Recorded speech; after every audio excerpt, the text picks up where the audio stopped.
Kush?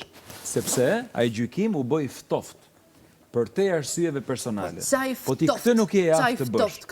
Ti je dyftyrshë, jo unë. Ti je dyftyrshë, që edhe ky tjetri, që kur ju kërkohet një gjykim i ftoft mbi diçka, vazhdoni dhe flisni subjektivisht. Këto janë dy ftyrësi.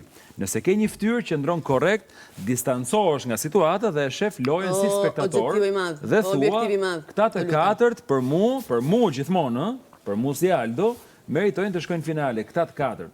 Ti e paske kaq shumë problem, ti që më thua mu kam shkel mbi veten, kur ke shkel ti mbi gjithë betimet e tua që ke bërë kundër këtij çunit, je argument zero. Dhe ti vazhdo kështu siç e ke nis, e di si i thon kësaj.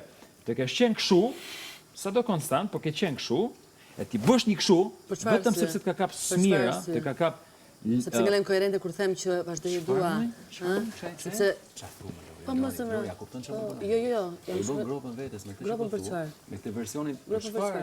Ja pra, po nxjerr një fytyrë nga ky, e imponuar nga ky, po nxjerr një fytyrë tjetër që nuk të ka hije. Që nuk të ka hije, të betohem. Ti po flet me fjalët e këtij më dashur. Absolutisht jo, po flisni copy paste më. Si absolutisht jo. Po është e vërtetë nëse po flet fjalët e këtij. Betohem, mos e